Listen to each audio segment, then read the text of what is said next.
Hello दोस्तों, सभी भाई को नमस्कार, राम राम, कैसे हो?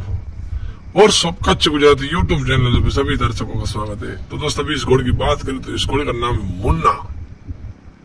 सभी पहचानते होंगे इस घोड़े को। फॉर्च्यूनर घोड़े का बेटा है और सवार है बशीर भाई राजाड़, जो गुलाम भाई के छोटे भाई है। और घोड़े की और तालमेल देखिए बशीर भाई की, आपके अच्छी तालमेल दिख रही है। अभी काफी टाइम के बाद आज घोड़े को फिर से फील्ड के ऊपर निकाला है। काफी टाइम के बाद घुमाया नहीं था घोड़े को। जब रेस थी लास्ट टाइम, तब रेस में घोड़ा फर्स्ट नंबर पे आया था। कुछ कारण से उसको नंबर नहीं दिया था, जो वो 3 तोड़ बोली जाती है, तो उसमें फाउल हो गया था घोड़ा।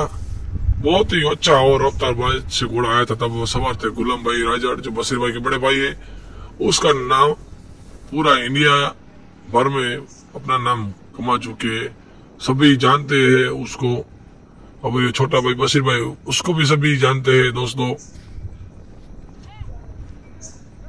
बाज को बहुत अच्छा तैयार किया। अभी इस घोड़े को भी बहुत अच्छा तैयार कर रहे हैं मुन्ना को। पोखरण से घोड़ा है। चाल देखिए, वही फॉर्च्यूनर जैसी चाल है इस घोड़े की, देखिए आप। वाकई बहुत ही अच्छी चाल है दोस्तों। और बशीर भाई ने बहुत ही इस घोड़े के ऊपर मेहनत की है और अच्छा घोड़ा बनाया है। कम उम्र में पहली रेस में आया और फर्स्ट नंबर पे आया था। तो दोस्तों, मेरे ये वीडियो आपको पसंद आए तो मेरी यूट्यूब चैनल को लाइक कीजिए, शेयर कीजिए और सब्सक्राइब कीजिए। बने रहना मेरी यूट्यूब चैनल पे। और सब कच्छ गुजरात। धन्यवाद। और आप नए हो तो मेरे यूट्यूब चैनल को आप सब्सक्राइब कीजिए।